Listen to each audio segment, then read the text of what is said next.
Ese wabyumva umuntu wahoze acuruza ibikoresho byo mu gikoni agahomba mu buryo bugaragara, ariko nyuma y'imyaka mike gusa akaba ari gukurubana leta y'igihugu kinini nka Repubulika Iharanira Demokarasi ya Kongo mu nkiko zikomeye za New York muri Leta Zunze Ubumwe za Amerika. Kandi si ukwikurubana gusa, ahubwo arayishyuza akayabo k'amamiliyoni ndetse asaga miliyoni 51 z'amadolari y'Amerika. Ni inkuru yumvikana nk'ikinamico cyangwa filime yo muri Hollywood, ariko ni ukuri kwambaye ubusa kuri kubera mu nkiko muri ibi bihe. Iyi ni inkuru irimo amasezerano atarubahirijwe, amamodoka y'imbangukiragutabara no kuvuga za ambulance, ibirego bya ruswa ndetse n'imikino y'ubucuruzi. Kandi subscribe ni utarayikora hano kuri Pilot News TV, ubundi tugiye kwinjira mu mizi y'iyi dosiye. Reka dutangire ku mizi y'iki kibazo, dusobanure neza uyu mugabo uri guteza ibibazo byose icyarimwe. Uyu mugabo uri inyuma y'iki kirego gikomeye yitwa Guy Hazut.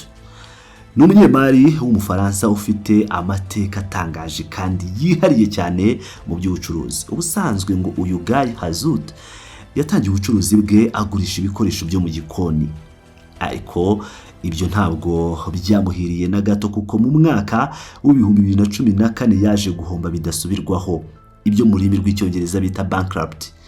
Ariko se umuntu wahombye cyane bigezaho yageze ate ku rwego rwo gukorana amasezerano ya za miliyoni z'amadolari na guverinoma ya Kinshasa? Uyu mugabo nyuma yo guhomba yaje kwiyuburura, atangira kwita inzobere mu byo gukorera ubuvugizi ibihugu bikiri mu nzira y'amajyambere, abo bita abarobist.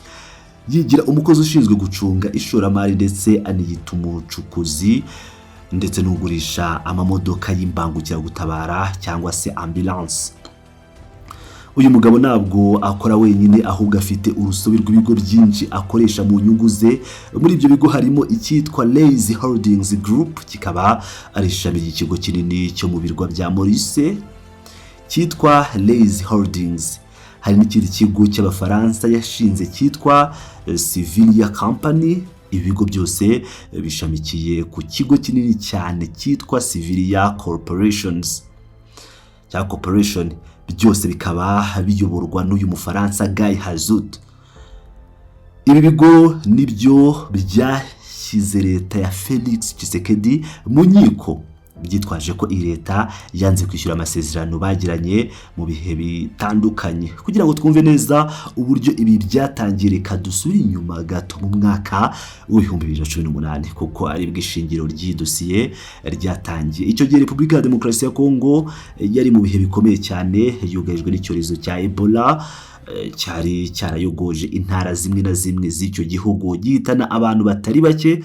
Guverinoma ya Kongo yari ikeneye ubufasha bwihutirwa bw'ibikoresho by'ubuvuzi bwo guhangana n'icyo cyorezo, by'umwihariko imbangukiragutabara, kugira ngo bashobore gutwara abarwayi bakura mu byaro babageza kwa muganga. Ni muri urwo rwego rw'amage, Minisitiri w'ubuzima w'icyo gihe Bwana Oli Ilunga Kalenga yagiranye amasezerano n'ikigo cya Hazut cyitwa Lazy Holdings Group. Aya masezerano yari ayo kugura imbangukiragutabara 80 zo mu bwoko bwa Mercedes Benz. Agaciro kayo amasezerano yose hamwe kakaba kari miliyoni 10 z'amadolari y'Amerika. Wabyumva neza, miliyoni 10 z'amadolari y'Amerika ku mbangukiragutabara 80 zonyine. Dukurikije ibikubiye mu kirego abanyamategeko ba Hazut bashyikirije urukiko rwo muri leta ya New York muri uku kwezi kwa Werurwe, bavuga ko leta ya Kongo itigeze yishyura na make kuri ayo mafaranga bumvikanye. Ibi kandi ngo byabaye mu gihe uruhande rwa Hazut ruvuga ko rwari rwamaze gutanga akayabo ka miliyoni 8 n'ibice 8, ubwo ni miliyoni 8 n'ibihumbi 800 z'amadolari, ruyaha uruganda rwa Mercedes Benz kugira ngo izo mbangukiragutabara zikorwe kandi zitegurwe mu maguru mashya. Urabyumva rero ko uyu mushoramari avuga ko yagize igihombo gikomeye cyane cy'amafaranga yakoresheje, ariko leta ya Kongo ntimwishyure. Ariko inkuru ntiyagarukiye aho, kuko mu kirego cyabo aba barega bazanye ikindi kintu gikomeye cyane cyongera umunyu muri iyi nkuru: ibirego bya ruswa. Abanyamategeko batanga ibirego bavuga ko abayobozi bakuru muri guverinoma ya Kongo harimo abaminisitiri ndetse n'abandi bakozi bakomeye muri leta bariye cyangwa bakanyereza ingengo y'imari yari yateganyirijwe kugura izo mbangukiragutabara. Gusa bakaba batanga ibi birego nta bimenyetso bifatika bashyira hanze. No kuvuga ko babishinja leta mu magambo no mu nyandiko z'ikirego gusa, kuvuga ngo nta proof bafite. Ikindi kintu gitangaje nuko ibigo bya Hazutu bivuga ko byanze gutanga ruswa byari byasabwe n'uwari wasimbuye Ori Ilunga Kalenga ku mwanya wa minisitiri w'ubuzima ariwe bwana Eteni Longondo. Avuga ko Longondo ndetse n'abandi bayobozi muri guverinoma bababwiye beruye ko kugira ngo aya masezerano ashyirwe mu bikorwa ndetse banishyurwe amafaranga yabo bagombaga kubanza gutanga igice runaka cy'amafaranga nka ruswa cyangwa giti. Ikinyamakuru gikomeye mu gukora iperereza ku makuru yo muri Afurika cyitwa Africa Intelligence dukesha iyi nkuru cyavugishije uyu wahoze ari minisitiri w'ubuzima Eteni Longondo ngo agire icyo avuga kuri ibi birego biremereye ashinjwa. Longondo yihakanye yivuye inyuma ibi birego byose, avuga ko iyi dosiye y'izi mbangukiragutabara itigeze inyuzwa ku rwego rwe cyangwa ngo abe ari uyicunga.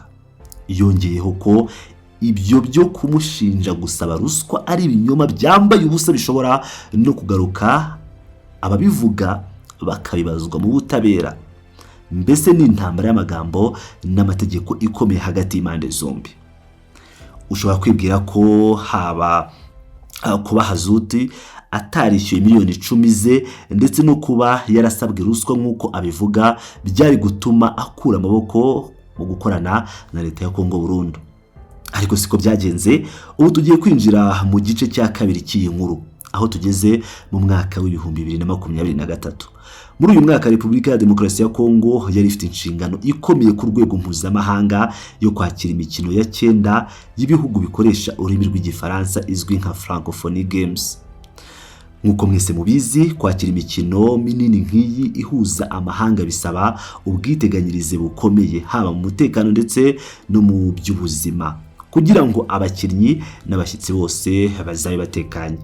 Igitabo gikubiyemo amabwiriza y'iyo mikino cyasabaga byanze bikunze ko komite ishinzwe gutegura imikino mu rwego rw'igihugu yariyobowe n'umugabo witwa Isidore Kwanja Ngembo igomba gushaka imbangukiragutabara nibura 10 mu maguru mashya. Icyo gihe guverinoma yabwiye iyi komite ko ifite andi masezerano yahozeho yo kugura imbangukiragutabara 80 kwa wa mugabo Hazutu, bityo ko batagakwiye gushaka abandi babaha izo modoka ngo bapfushe amafaranga ubusa. Ariko byaje gufata indi ntera.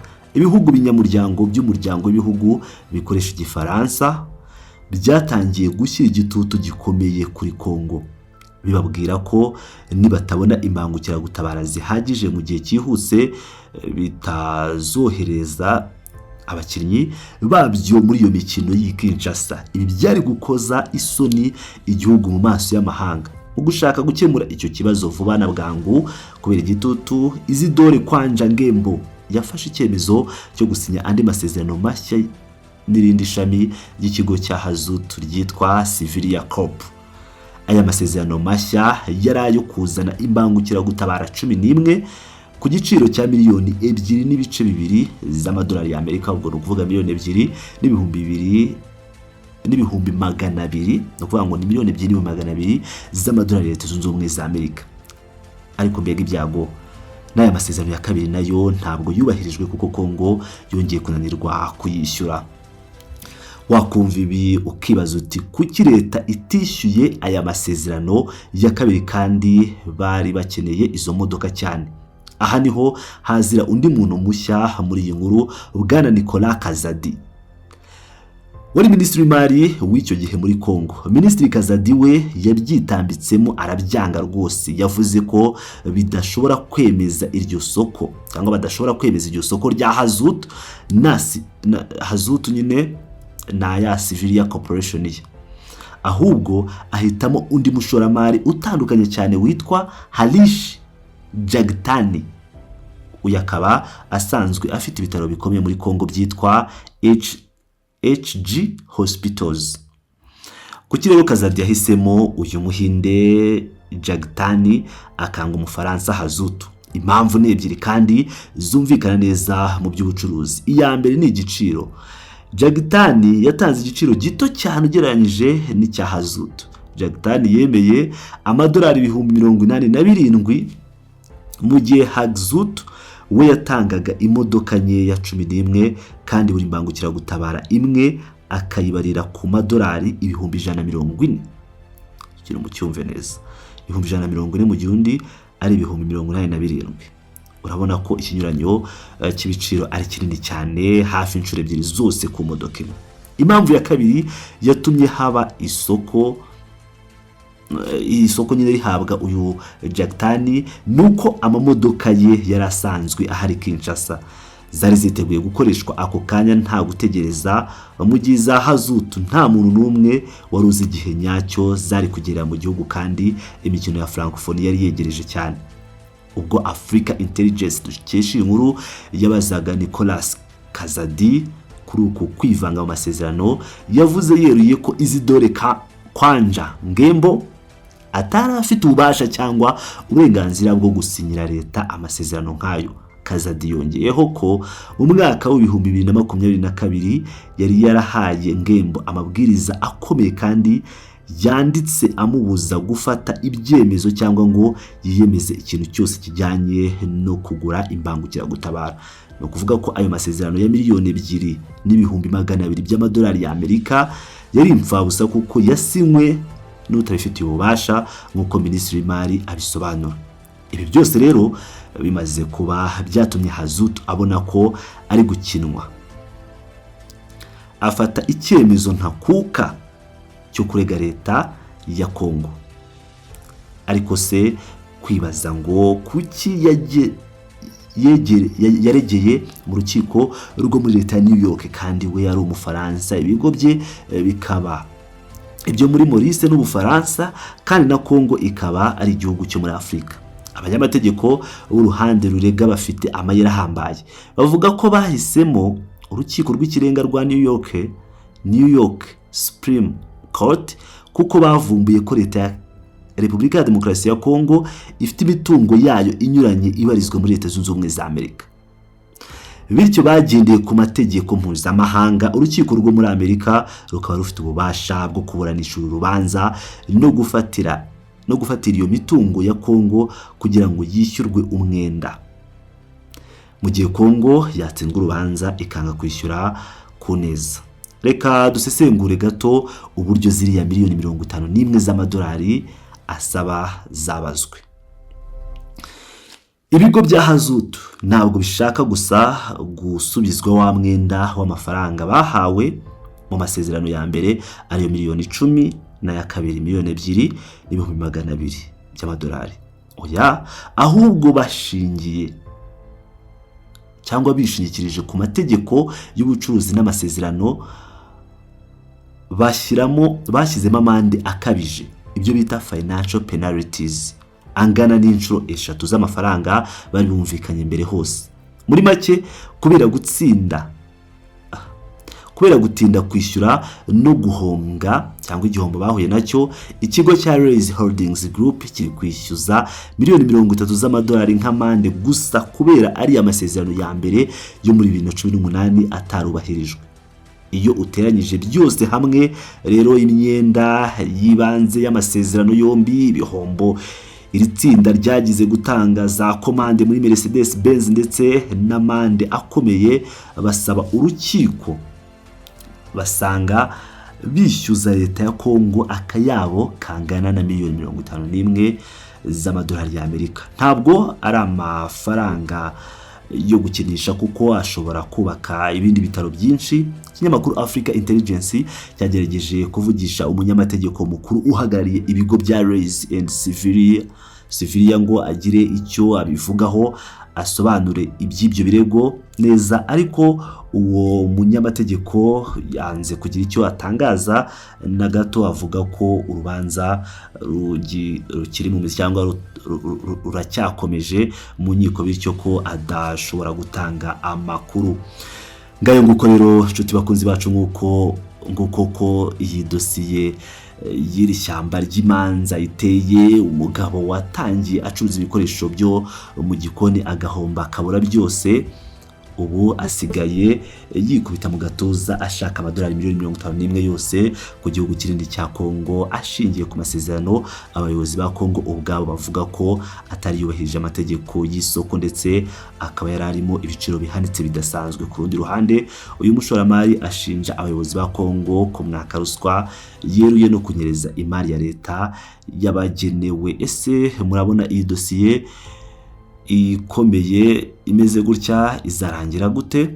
Ese urukiko rwa New York ruzategeka Congo kwishyura aka kayabo no gufatira imitungo yayo muri Amerika, cyangwa Congo izatsinda urubanza yerekane ko uyu mugabo ari umutekamutwe ushaka kwicuza imitungo akoresheje amasezerano adafite ishingiro yasinywe mu buryo budakurikije amategeko? Duhe igitekerezo cyawe aho hasi muri comment section down below, kandi like, subscribe niba utarayikora, ubundi dukomeze twibanire 5 kuri 5. Mwe muri kumwe n'umunyamakuru wanyu Pilot News TV, turasubira mu yindi nkuru mu kanya gato.